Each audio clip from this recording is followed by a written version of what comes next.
All right. This is a political education session.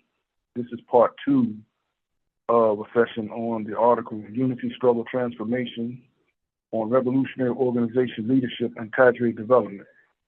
This is from a 2013 article that was written by me during a period of development within the new African Black Panther Party and the United Panther Movement. It was addressed to developing an understanding within these organizations of the importance of cadre and what cadre are, and the need of a revolutionary leadership organization composed specifically of people who have a certain level of focus, commitment, and political understanding in order to lead a genuinely revolutionary-oriented movement. We were making a distinction between a revolutionary vanguard party or a party of leadership of the revolutionary struggle versus basic mass organizations, which is what Uproar is, and also the mass organization of the present party, the Revolutionary Intercommunal Black Panther Party, which we reconstituted as in December of 2020, which is the Panther Solidarity Organization. And it's important that people understand the need of cadre, the role of cadre, the need of a revolutionary vanguard party to lead a genuinely revolutionary struggle, and that the organization be composed of a certain character of people, not people who are voluntarily involved in the organization or people who have a limited level of commitment and focus, but a revolutionary party, being something very different from a basic mass organization, must be composed of people who have a unified perception, a unified political and ideological standing, and have a total commitment to the struggle, to serving the masses, and to the organization that is leading the struggle. And this is a much higher level of commitment, a much higher level of ideological and political education and development that is required of the members of this sort of organization. And this is what this article is about. And again, it makes a very important distinction between what the vanguard party is versus basic mass organizations, and the type of people who must compose a vanguard party versus a mass organization. So we were able to cover an overview of the role of a leadership party, a leadership organization, why leadership is necessary, what it means to be part of an organization, what it means to be involved with organizing as opposed to individualism in pursuing a genuine struggle for revolutionary change, which is to overthrow the existing status quo, the existing political economic basis of society, and to rebuild society based on a system that serves the masses of people, specifically the working class and those who were previously oppressed and exploited under the prior existing system of capitalist imperialism.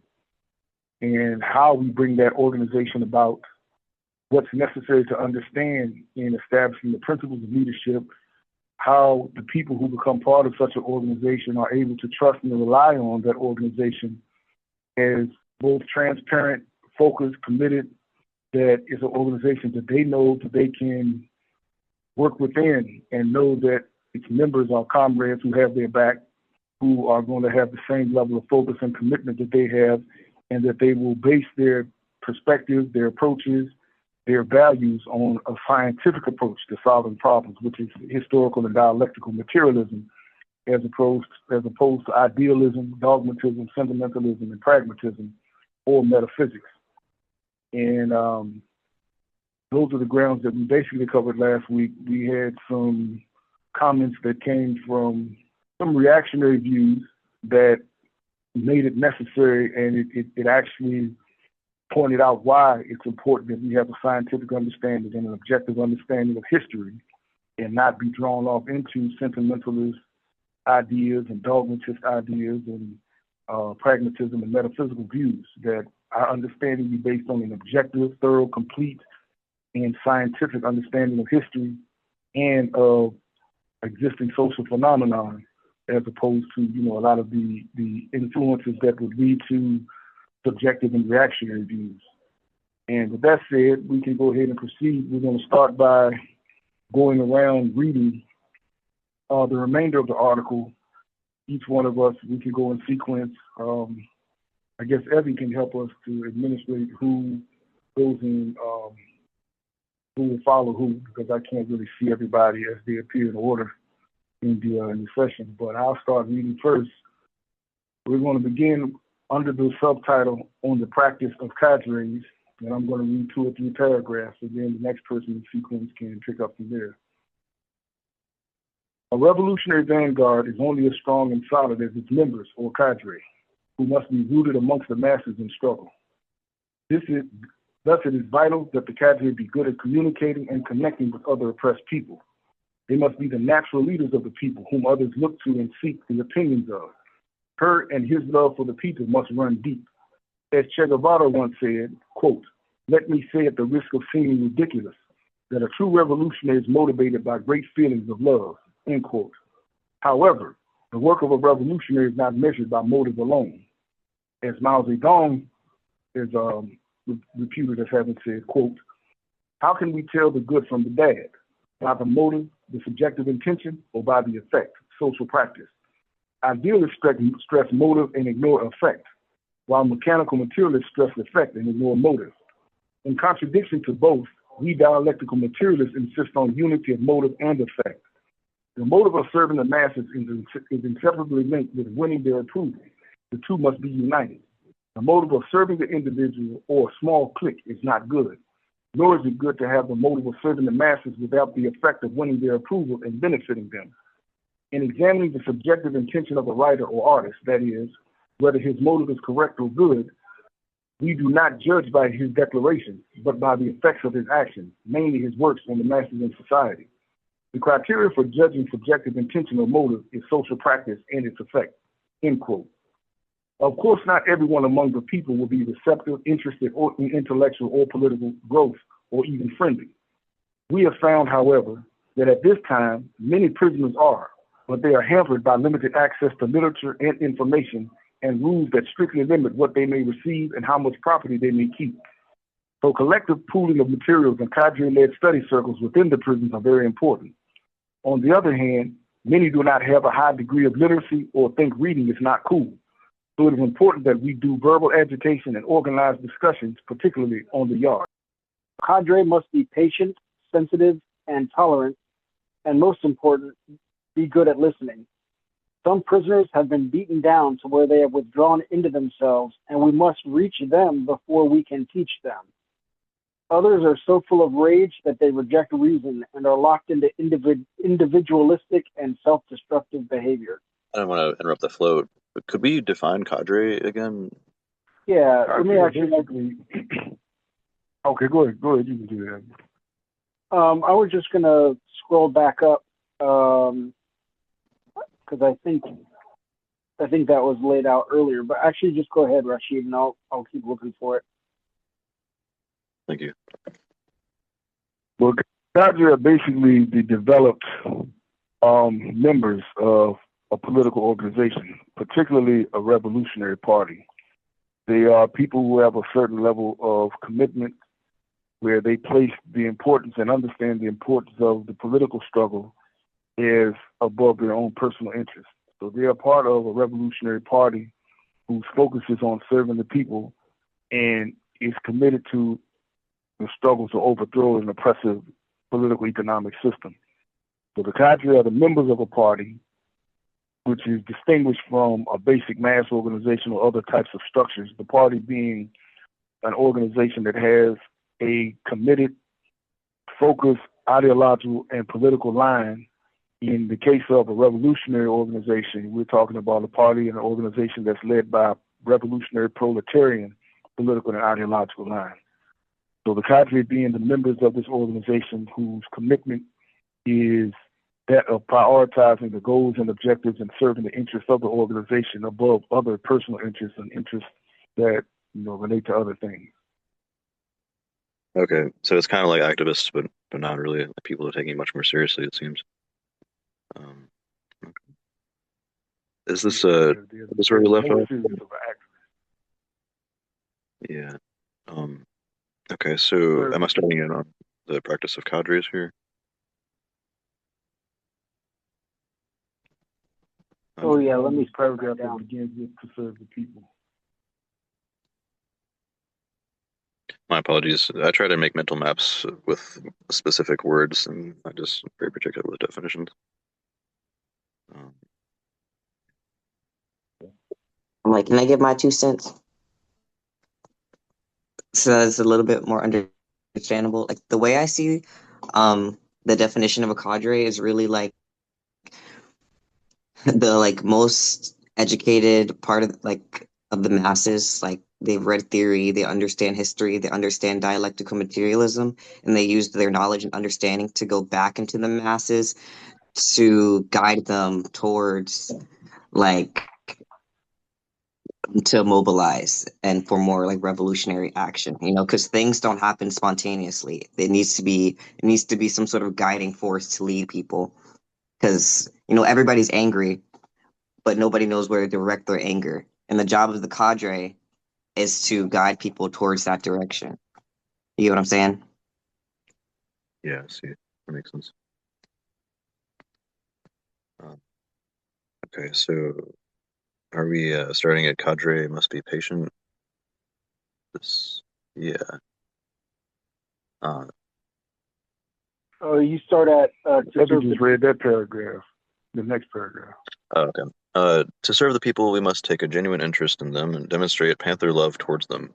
Don't just talk at people or expect them to open up to you right away. You must strive to understand where they are at and what their concerns are to build a relationship of camaraderie with them.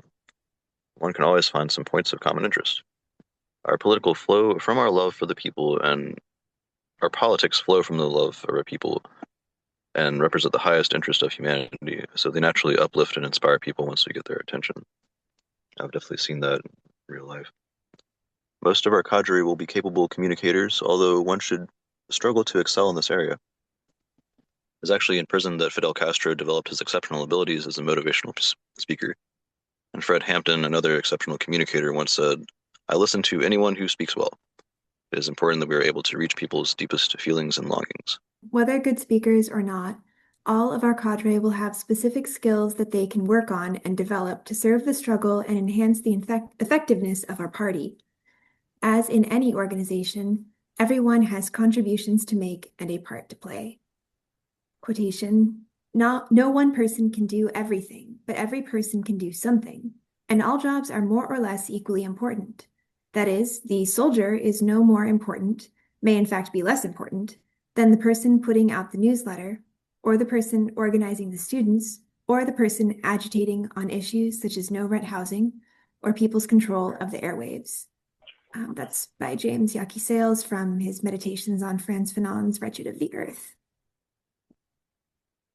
Should I keep going? Okay, and not all cadre will be equally advanced in applying the principles of historical and dialectical materialism to problem solving. At this point, many cadre have very little or no training or understanding of this revolutionary science, due to our loose organization in the prisons and difficulty in obtaining suitable study materials, which we must resolutely struggle to overcome. Because to apply any method of study other than a correct application of HDM will inevitably lead to the errors of dogmatism or some other form of subjective idealism. Therefore, it is of primary importance that the leading cadre master this method and train others to train others. Like shooting at a target, proper instruction and practice makes all the difference. It is also imperative for the organizational life of our party and creating the caliber of leadership that can lead the masses to take history into their hands, that we train our cadre to excel in every aspect of party building. Mass organization and the strategy and tactics of creating a worldwide united front against capitalist imperialism. The party and mass organizations it creates and builds must be strong structures with strong internal unity and able to withstand overt repression and attempted covert disruption by the agents of repression. I'll read the next one. The mass organizations must have a strong democratic character and be rooted in the oppressed communities where our mass work is concentrated. We must be good at bringing people in to participate in our events and programs and at reaching out to all strata and groupings of people in the communities. In particular, the youth, women, veterans, and members of the Lumpen street organizations, families of prisoners, as well as workers old and young. The new African Black Panther Party must be broadly based in the communities. All of this is important to do effective organizing, but what is key is revolutionary leadership. Cadre must be thoroughly knowledgeable on many subjects and able to converse intelligently, one-on-one or in front of a group. To enhance our ability to serve and learn from the people, Cadre must expand their all-around knowledge through study and following the news. In all things, we must seek to uncover the truth, which requires investigation. Collective leadership is key to building a strong party and movement. Collective wisdom, brought out through democratic discussion on every level of the party, helps us to uncover the truth and illuminate our practice. An army of professionals will try to misdirect and discredit us as they do every liberation movement. This too highlights the importance of collective leadership and inter-party democracy, where we pool our knowledge and experience to collectively arrive at truth and make sound decisions. We must follow Sun Tzu's direction to, quote, know your enemy and know yourself, and in 100 battles you will never face defeat, end quote. This applies at all levels, strategic and tactical, and on all fronts, cultural, educational, economic, political, and military. It is especially important in cadre development, because to have cadre assigned to roles where their particular strengths are going to apply is conducive to achieving the party's goals. We must be good at assessing comrades' strengths and weaknesses and at using their strengths to overcome their weaknesses. By knowing the enemy's strengths and weaknesses, we shall know where to assail and where to avoid him, and we shall not become arrogant after a few successes nor despondent after a few losses. When we are able to remain objective in the fact of both victories and defeats and can adjust our tactics accordingly, there is no such thing as an unbeatable foe nor an insurmountable obstacle to victory. The use of wrong tactics is generally caused by failure to objectively analyze conditions in the first place. We must be mindful not to hold ourselves up as authorities on matters we have not investigated thoroughly. No, quote, no investigation, no right to speak, end quote, is Mao's famous dictum. When it becomes apparent we lack necessary information to make a good decision, we should seek it out without hesitation. Quote, to put forward a correct political line for the new party, we must have concrete analysis of concrete conditions on the major questions: class struggle, the national question, trade union work, the woman question, the international situation, etc. End quote. And that's from Vladimir Ilyich Lenin's What is to be Done, 1902. Cadre purpose. As already pointed out, cadre are the component parts of the vanguard party and its basic units, which are the party collectives. Together they form the nervous system of the movement, linking the party's HQ with all of its parts. The cadre must be good at building bases of support for the revolution among the people, as in winning the masses to the party's revolutionary line and organizing them into mass organizations that advance the revolutionary struggle, and be prepared to do what the party requires of them to the best of their abilities. The revolutionary movement can only be as effective as its leadership prepares it to be. As Mao pointed out, when revolution fails, it is the fault of the vanguard party. Therefore, cadre development is crucial. We must purposely train tens of thousands of cadres and leaders versed in Marxism-Leninism, politically far-sighted, competent in work, full of spirit of self-sacrifice, capable of taking problems on their own, and devoted to serving this nation, cadres and the party. This is Mao Tse-tung speaking. It is on these cadres and leaders that the party relies on its links with the membership and the masses, and is relying on their firm leadership of the masses that the party can succeed in defeating the enemy. Such cadres and leaders must be free from selfishness, from individualistic heroism, ostentation, sloth, passivity, and sectarian arrogance. They must be selfless, national, and class heroes. Such are the quality and style of work demanded by the members, cadres, and the leaders of our party. Mao demonstrated the indispensability of good cadre in revolutionary struggle. So too did Amílcar Cabral, Africa's most outstanding revolutionary leader. As the founder of the Revolutionary Vanguard Party of Guinea-Bissau, the PAIGC, or African Independence Party of Guinea and Cape Verde Islands, he proved that the development of revolutionary cadre is key to the success of a revolutionary movement. In 1959, oppressed workers in Guinea-Bissau plunged blindly and recklessly into armed revolt against the Portuguese colonialists. This disastrous failure led Comrade Cabral to reassess the situation and their tactics. He then spent 3 years organizing and leading patient political education and doing preparatory work across the country, training 1,000-party cadre. Quote, "We prepared a number of cadre from the group of pre-classed semi-intellectual urban youth, some from people employed in commerce and other wage earners, and even some peasants, so that they could acquire what you might call a working-class mentality. When these cadre returned to the rural areas, they inculcated a certain mentality into the peasants, and it is among these cadre that we have chosen the people who are now leading the struggle." And that is from Amílcar Cabral's The Politics of Struggle. These PAIGC cadre reignited the struggle in 1963, winning and mobilizing immense and immediate mass support, which quickly liberated vast sections of the country from Portuguese control.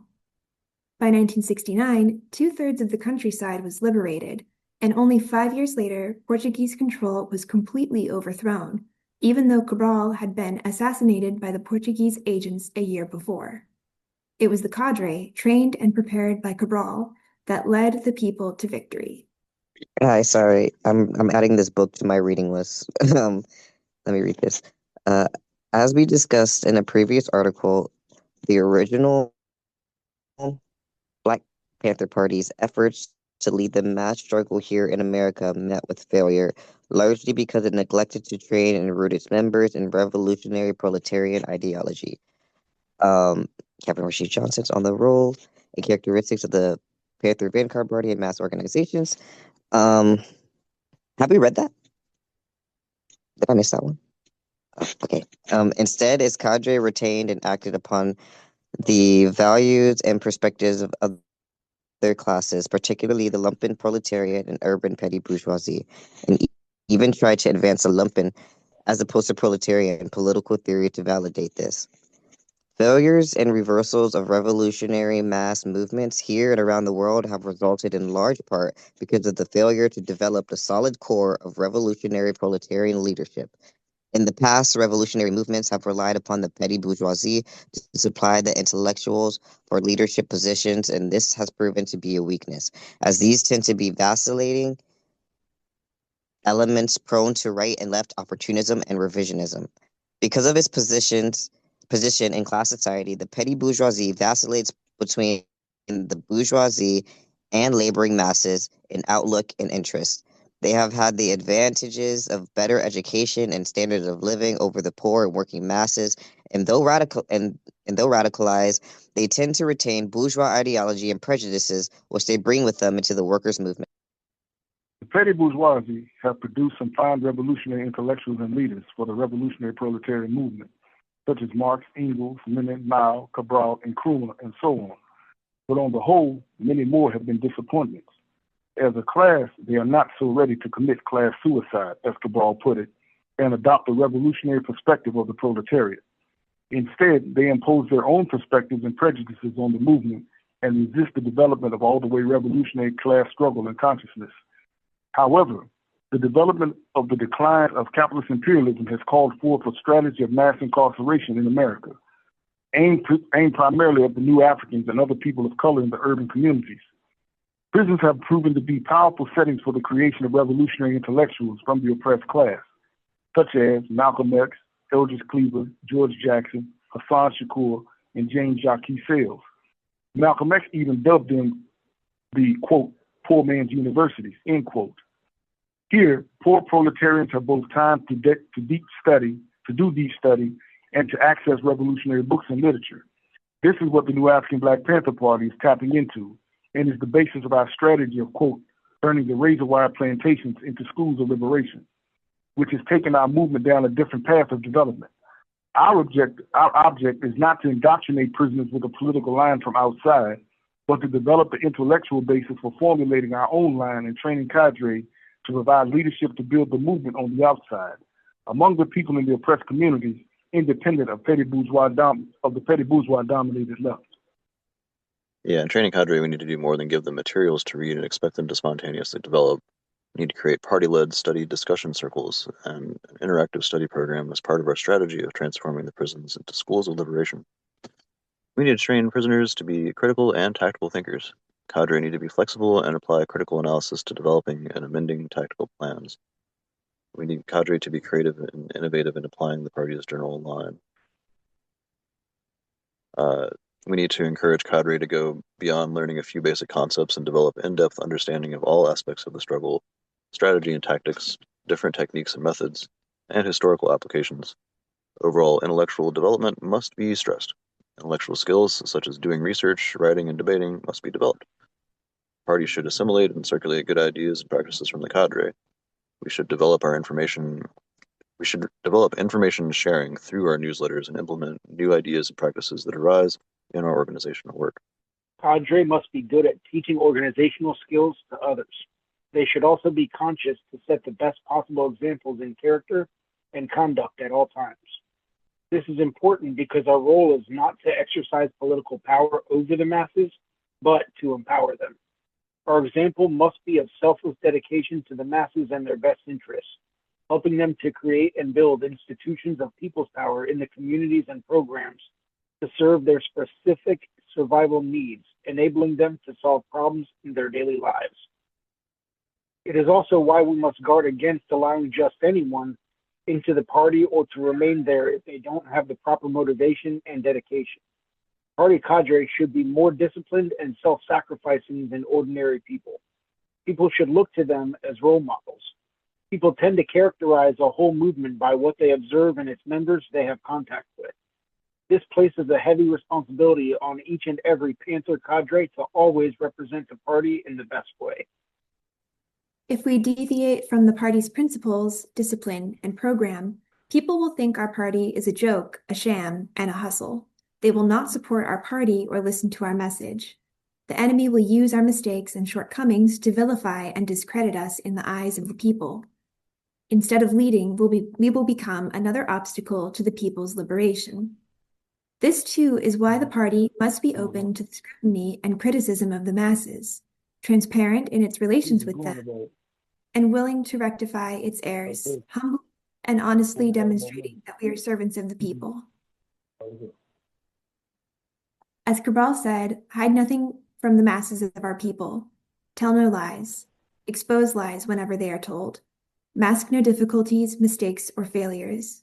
Claim no easy victories. That's from Cabral's Directives of Cadres.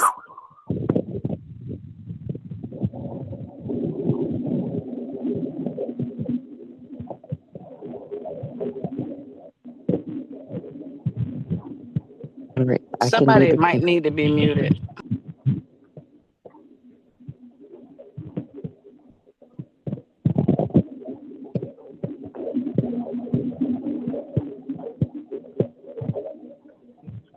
Yeah, unfortunately, the line calling from inside does not have a mute button on its side. So we're getting to hear one of the big steel monsters. Oh, I didn't know it was that one. I thought it was one of the other ones. My bad.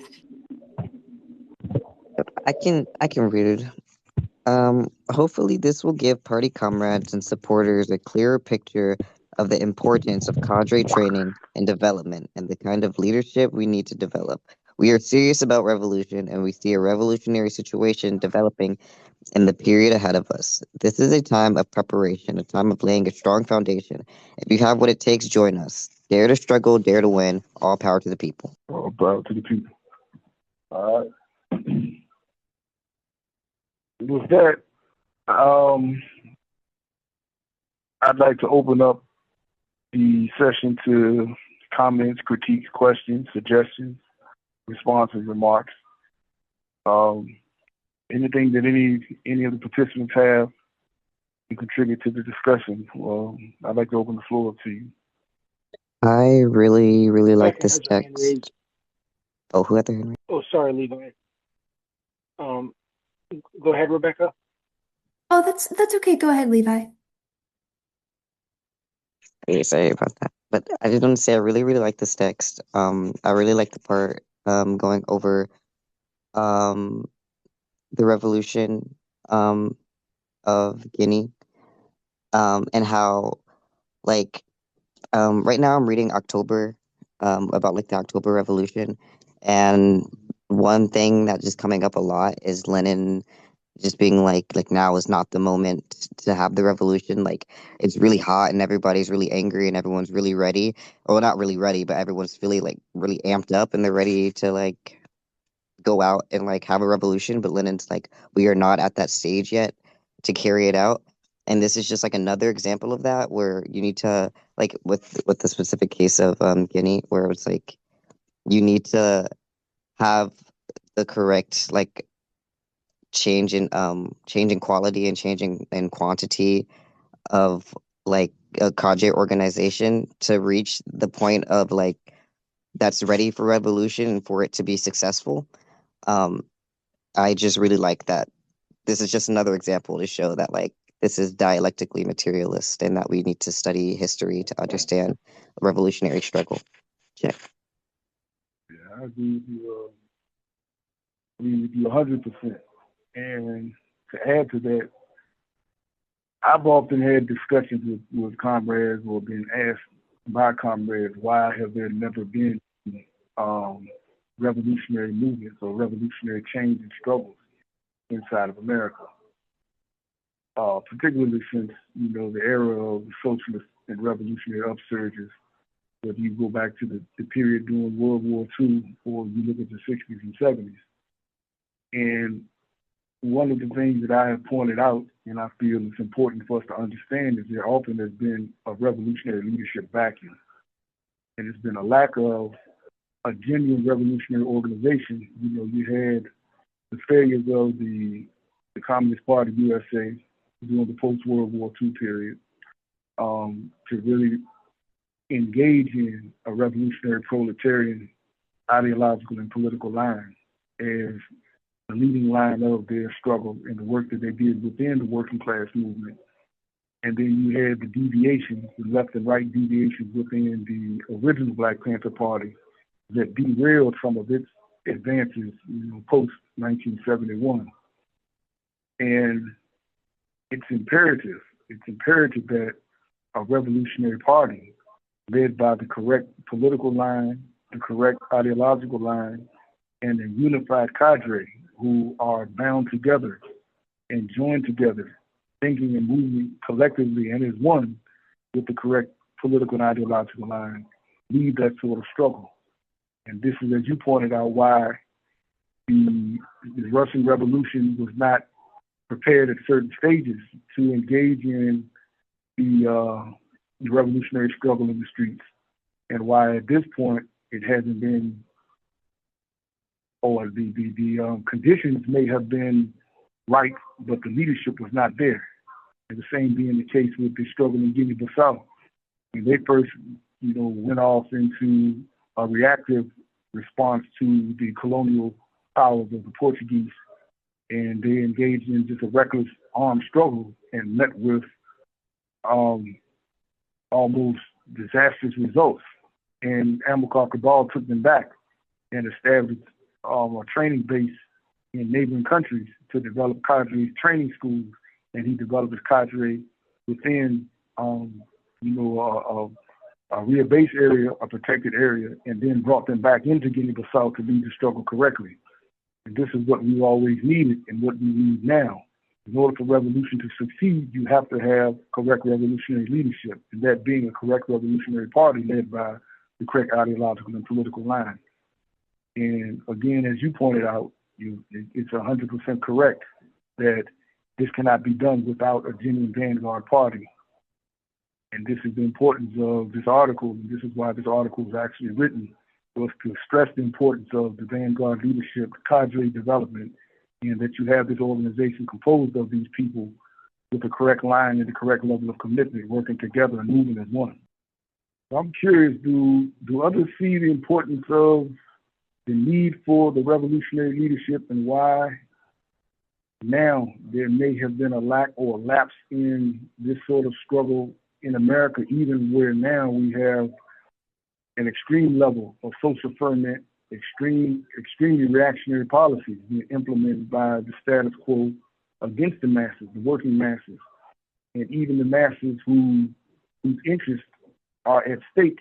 They vote against or they go against their own interests to endorse reactionary politicians, a reactionary leadership, a reactionary status quo, in the absence of a genuine mass-based revolutionary leadership that could correctly educate, organize, and lead them in the struggle in their own interests. I also agree with the part when it was said, more or less that you have to be mindful of how you present yourself, because you representing an organization, you can really discredit the organization as a whole by your behaviors. So you always have to be, on point with, how you carry yourself, because it can discredit everyone and just, people won't really deal with us or take us seriously.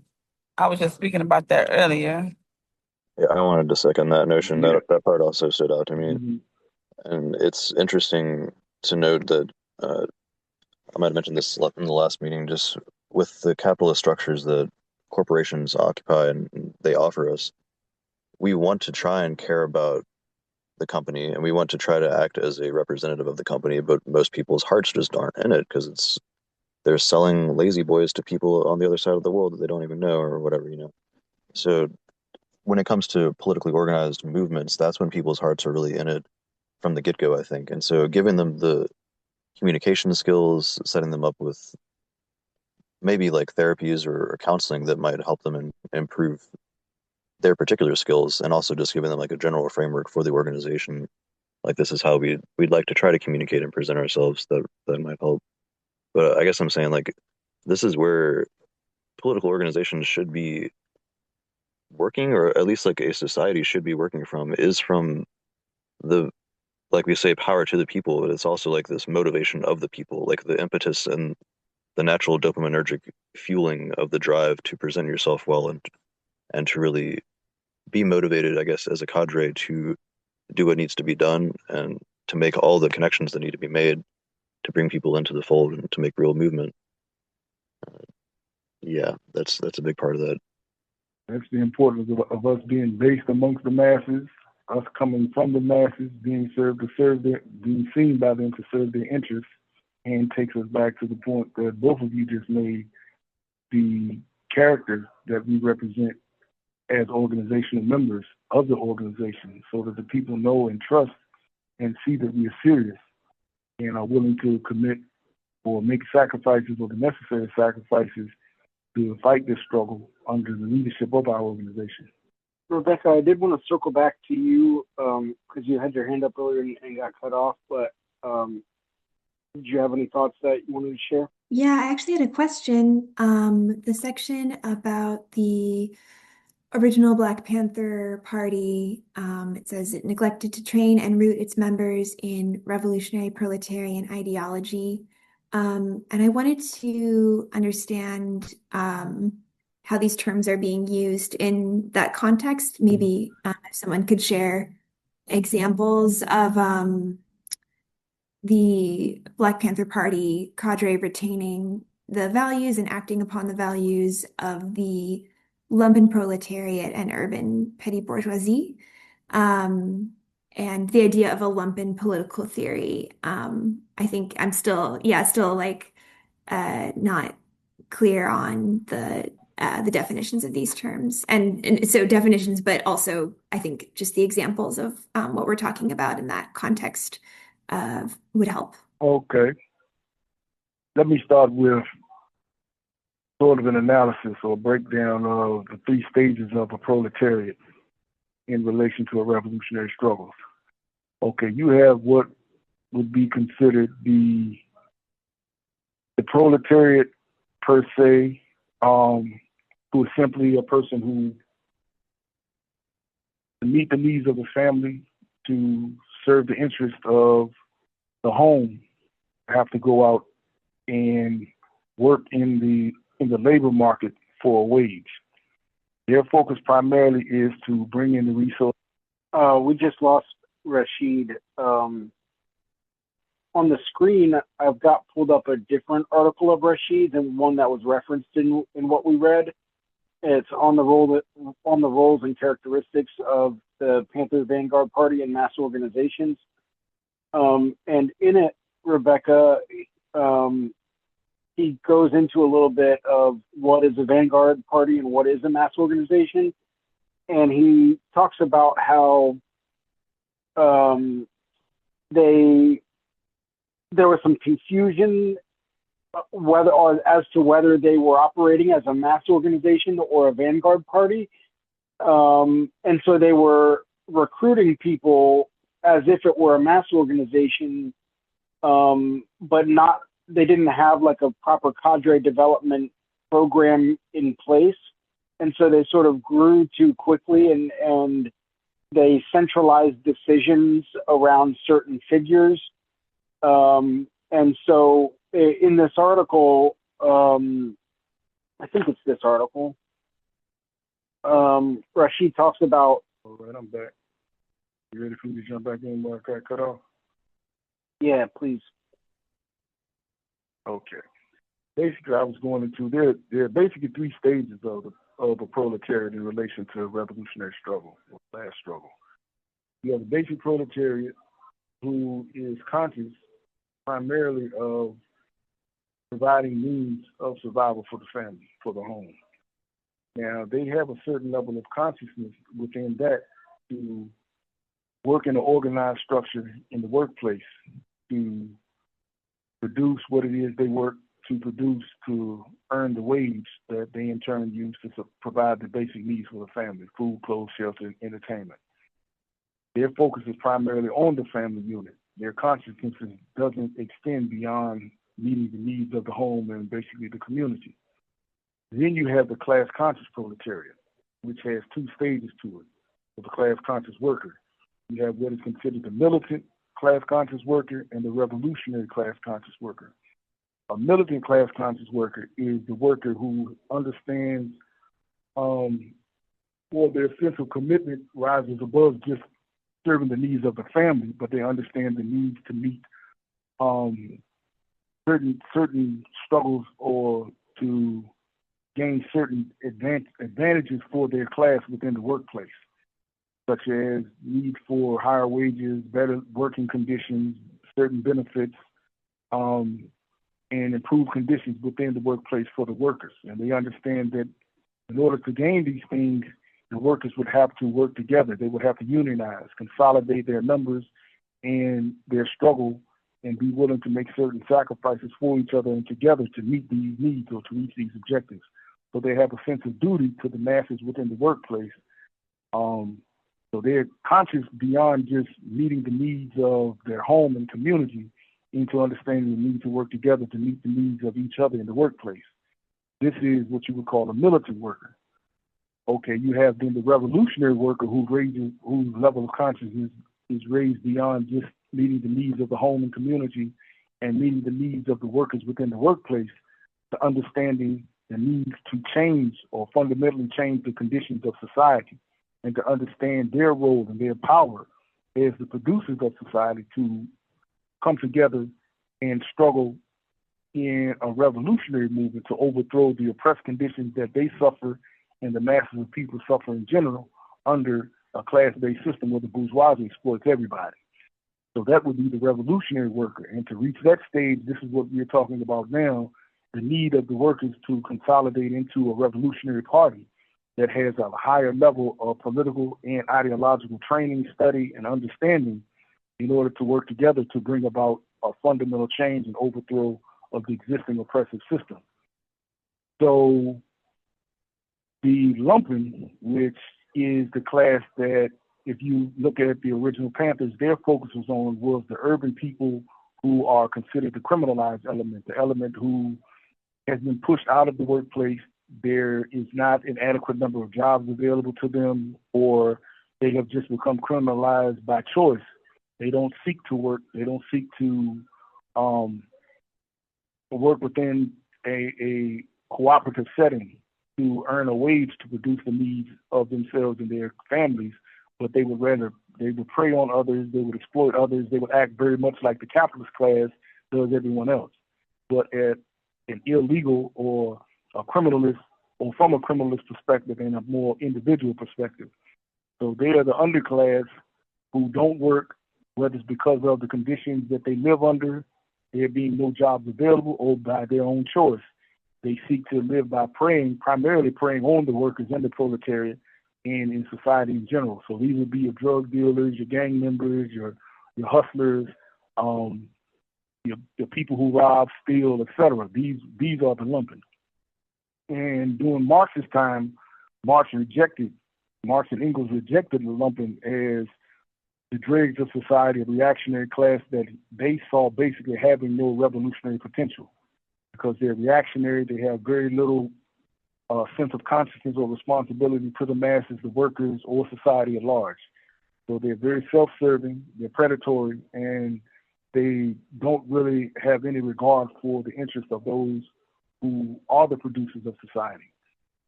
But through the various stages of revolutionary struggle that took place both during and after Marx's time, it came to be seen that in revolutionary struggles, the lumpen served as a large base of reaction that the power structure and its military and police agents could turn against the revolutionaries.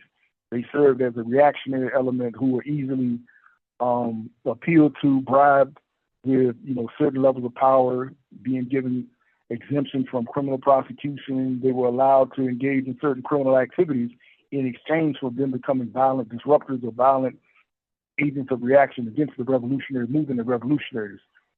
And it became understood by both Lenin, Mao, Frantz Fanon, and the Panthers in particular that the lumpen had to be revolutionized. There had to be developed a struggle and an element of the working class movement that was able to reach the lumpen to change their political perspective and their reactionary orientation to make them revolutionary so that they became allies and part of the revolution as opposed to being easily bought off agents of the power structure and being used against or becoming violent repressors and within the hands of the power structure against the revolutionary movement.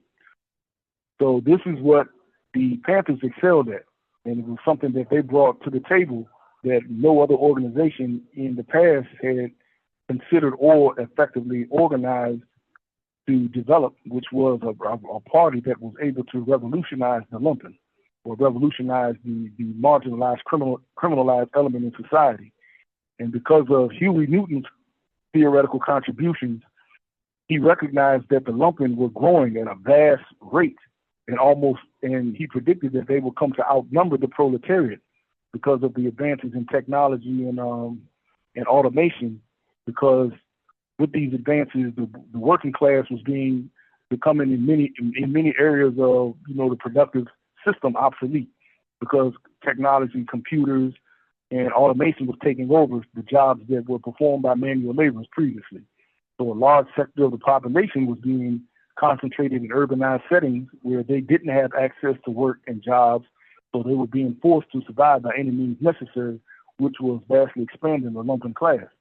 And with that condition, there would have to be an organizational approach to being able to develop these concentrations of urban people into proletariat, or revolutionizing their criminal mentality to become a revolutionary mentality. And this is what the Panthers did in focusing in the urban communities, largely the urban Black communities, when they developed the Serve the People programs, their revolutionary media, which was the Black Panther newspaper. They proved effective at organizing and teaching cooperative values to the criminalized element, the lumpen element in these urban centers, and wielding them into a revolutionary body that consolidated and allied itself with the working class movement and proved to be a vast threat to the power structure. So I hope this kind of explains to you the three stages of the working class consciousness or the proletarian consciousness and the role of the proletariat and the reactionary role that the lumpen typically has played and been used to play by the establishment, and how the Panthers in their organizing and their tactical approach to reaching the urban masses, or the urban oppressed lumpenized masses, were able to convert them into a revolutionary force. And that's a large part of what we are doing under the strategy of Pantherism, is to create a party that is able to revolutionize the huge layers of lumpen, which are primarily concentrated in urban centers, the prisons. And when we say urban centers, we're talking about, shanty towns, the urban cities, the ghettos, prisons, the favelas, also the refugee camps, etc., where large numbers of people are being forced to, concentrate large numbers because they're not able to fit into the established working class structure of the working system, or the various layers of productive system. So does that answer your question? Yes, thank you so much. That's super, super helpful. Okay.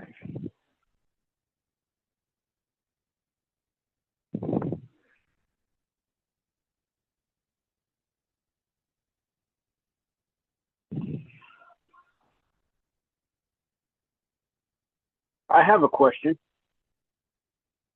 Yeah. When are we going to study Cabral together? We can do that anytime. Cabral was an extraordinary revolutionary leader. Yeah, we can study him whenever you all would like to suggest going into his literature. He has several. He has a good body of literature himself. Several books he has. He has Return to the Source. That was a smaller compilation of his writings. He had a larger compilation, Unity, Struggle, Unity, and it's like a collection of his writings. And I don't know if it's another book. I think it's no longer in print though. Which one? The Theory of which one? I think it's The Theory of Revolution, or I gotta recall the title of the book. It's an older hardback book. I don't think it's even in stock. I don't think it's even in print anymore. But The Weapon of Theory, that's what it was. It's an old hardback book. But yeah, we can definitely study Cabral. I think if you go online on the Marx to Mao website, and also another Marxist website that has an anthology of various Marxist writers and theorists' writings on it. I think they have a whole section of his writings online that we can download and we can reference. Anytime you all would be interested, we can go into study of Cabral. Yeah, I think I've mentioned before, I really like The Weapon of Theory. The main problem would be getting it inside. But I reckon we could probably just make a zine and contribute it to the zine pile of our friends printing the newsletter. Yeah. Definitely do that. Did anybody else have any further questions or comments? That breakdown of the proletariat was very helpful. I guess what I'm gathering is that the proletariat is not technically the oppressor class, or the way that people use that term, but there are some parallels between those terms. I think in the United States, they're doing the most oppressing, I guess you could say.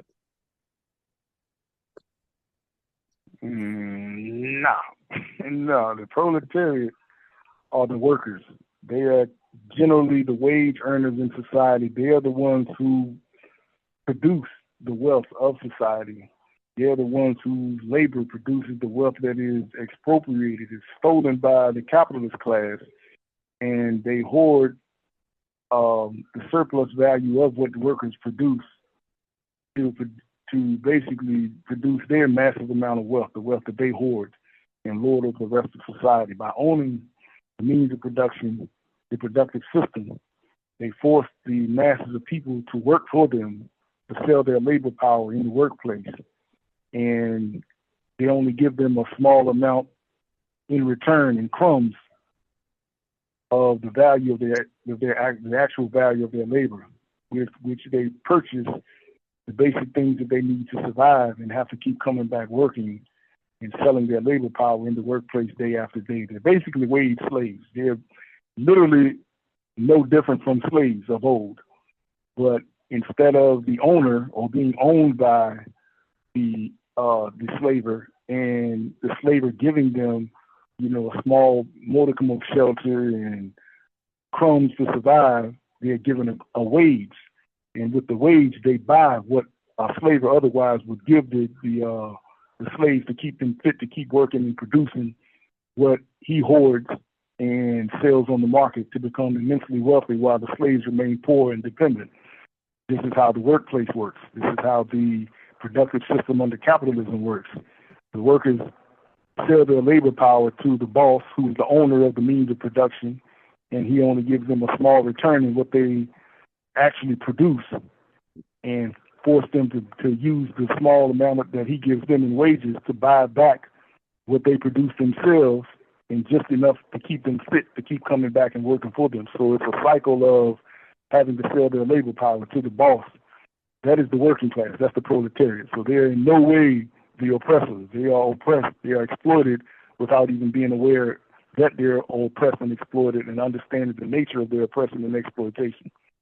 And this is part of what the Cadre or Revolutionary Party does. It wakes them up, it makes them conscious of their oppressed role in society, it unifies them or organizes them through union organizations and other mass organizations to gradually become more and more conscious of their role as being exploited and their power to unify and to overthrow and to seize control of the economic and political and military system and take control of society themselves, which is what socialism is. It's where the working class takes control of society, and ultimately when it becomes a global system and we eliminate the borders that separate workers, when we eliminate the dollar, when we eliminate other forms of oppression and exploitation that have been instituted by the capitalist class, then you would have world communism. Yeah, my apologies. I was confusing proletariat with bourgeois. I'm still trying to get all these terms right. Yeah, the bourgeois is the capitalist class. The proletariat is the working class. Right. I get this mixed up. Yeah, it's a good breakdown. I appreciate you putting that in detail for me. All right, no problem, comrade. They seem like very useful frameworks for political movements, and just basically any country I think it should apply. Yeah, it's essential. It's essential to understand, as Mao pointed out, the beginning of any revolutionary struggle is to understand the class relations in society and who fits into what classes, so that you determine who are the friends of revolutionary struggle and who are the enemies, and developing alliances between the friends and mobilizing them against the real enemy. So if you don't understand yourself and who you are, and you don't understand the enemy and who they are, then there's no way that you would ever have a clear understanding of what you're struggling for, what you're struggling against, and what you're struggling, and who are on your side of the struggle. So it's fundamental that we understand the class dynamics of society, what class we belong to, what side of the struggle our class falls on, and how to unify our class with other oppressed classes in a unified struggle against the real enemy. I have another question. Would you mind breaking down, like applying that class analysis to the contradictions within the prison system? Definitely. Let me first start by explaining the dialectical materialist understanding of contradiction. Everything exists as a unity of opposites. Everything that exists. And in every unity of opposites, there's one aspect that is in a dominant position, and there's one aspect that's in a subordinate position.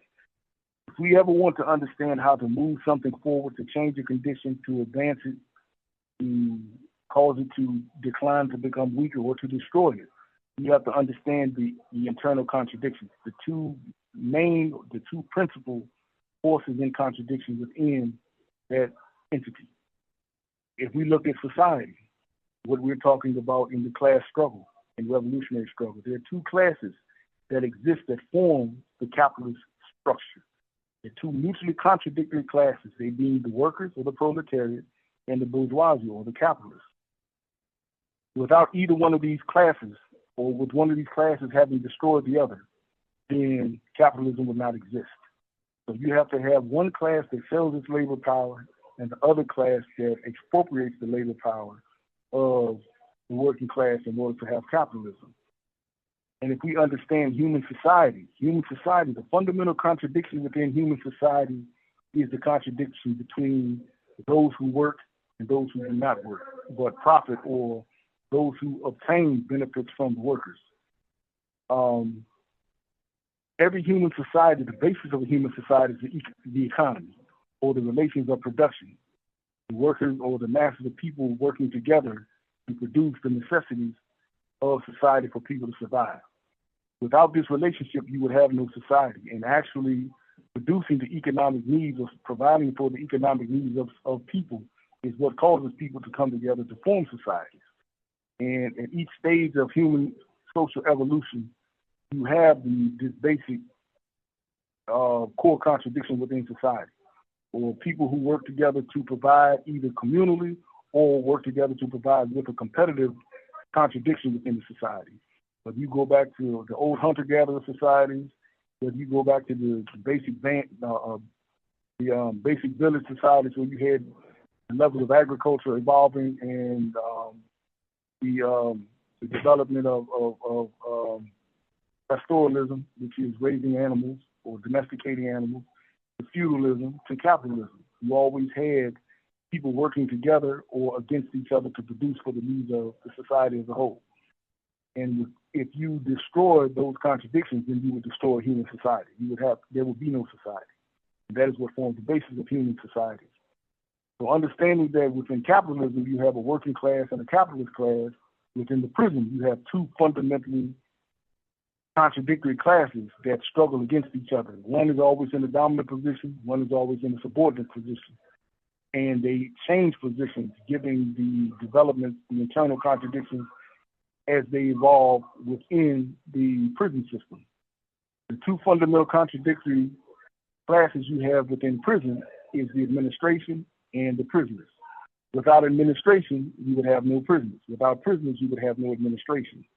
The guards are actually the middle class. They would be like the middle class in society. They operate as a buffer between the administration, who basically does no work, but they reap the benefits of keeping the masses of the people inside the prison structure imprisoned, producing what needs to be produced to keep the prisons operating. The prisoners are the ones who do most of the productive work within the prisons. The guards do nothing but they act as the armed force that keeps the prisoners confined in the prisons. And they act as a buffer between the administration and the prisoners to ensure the security and the protection of the administration, and at the same time to keep the prisoners in a contained and controlled environment. But if you destroy the administration, you would cease to have a prison. If you destroy the prisoners, you would cease to have a prison.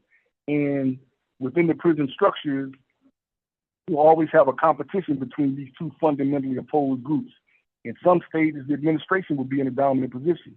In some stages, you would have the prisoners in a dominant position. And we have seen this throughout the history of prisons. Sometimes prisoners have control where the administrations are subordinate, and they basically have to capitulate to the prisons. They have to make all sorts of concessions. They live in a sort of fear of the prisoners overrunning the prisons, taking over, and they give them a certain level of deference and allow them to do things that otherwise, if they had total control, they would not allow the prisoners to do. Then on the other hand, you have situations where the administration is in total power and the prisons are completely repressed. And typically that's when you see a lot of violent abuse, oppression carried out against the prisoners, and they are abused at extreme levels. So those two contradictions exist within every prison structure. Without one or the other, or without this unity of back and forth contradiction between these two mutually opposing classes, prisons would cease to exist. Does that kind of explain it? Yeah. So then, thank you for that. So I'm basically asking that question to situate Uproar's work, right? If we're recognizing the relative balance of forces between the administration and the prisoner as an individual and the prisoners as a class, then what our work is attempting to do is produce quantitative changes that eventually create a qualitative change, right? So we're trying to change the balance of forces, and so I guess a concrete thing to point at is the way that the administration disappears grievances and disappears evidence and has a total monopoly on narrative. Our work in tracking, documenting, and exposing abuse is, in a way, like the dialectical opposite of their suppression regime. And so we're trying to change the balance of forces by, going after them at the level of who gets to tell the truth and what gets counted as the truth.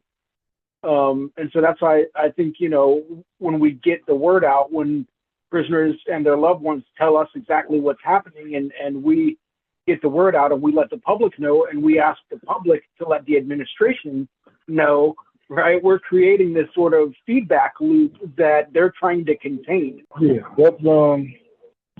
that's pretty much exactly how the dialectical relationship works, the contradictions.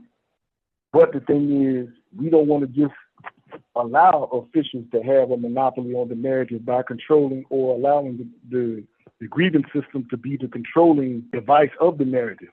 The grievance system is something that they created.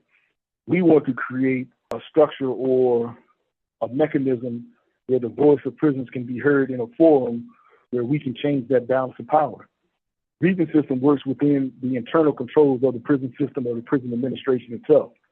So our objective in changing the balance of power and changing the dialectic is to create a narrative or a forum where the prisoners can control the narrative themselves and not be subordinate to the administration's narrative system or grievance structure. So we would take control of the narrative institutional, the narrative organizational, or the form of creating narratives and conveying our narrative to the people who are the source of power, out of the administration's hands and into the prisoner's hands. So we wouldn't subordinate ourselves just to the grievance system. We would create a mechanism of communicating the voice and to giving the true narrative of the prisoners to the masses at large. You follow what I'm saying? Yeah. Yeah. Yeah. So we wouldn't just subordinate ourselves to the grievance procedure because they have control over the grievance procedure. They created that. That's their mechanism of monopolizing the narrative. That in the established media. So our thing would be to create our own mechanisms, our own media, our own institutions of communication to the population at large so that we can change the narrative, change the balance of power, and change access to our voices being heard by the people. So this is when you're dealing with the dialectics of controlling or changing the dynamics between one aspect of a contradiction being in the dominant role and moving the other force or the other aspect into a dominant position. Yeah, I'm sharing. I'm trying to pull it up on my screen right now. It's not working well in the Microsoft Edge thing. I guess I'll share the different. It's working on my Chrome. I'll share that instead. But what I'm sharing on the screen is the Uproar created our own incident and grievance form, and the purpose of that is we sent it inside through messaging to our contacts that we've developed inside. And we said, anytime anything happens, use this form and get it out to us one way or the other.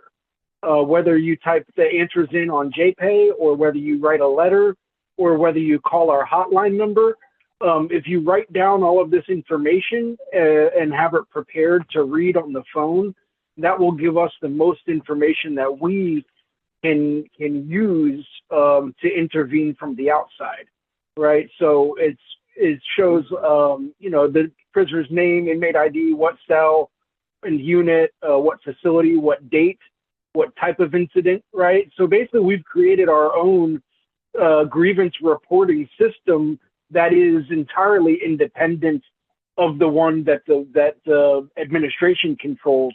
And then we use that, we bring that to the public, to the people, and give them the information that the administration is suppressing, right? And then when we involve the public and say, hey, call so-and-so and ask them what's going on with this, right?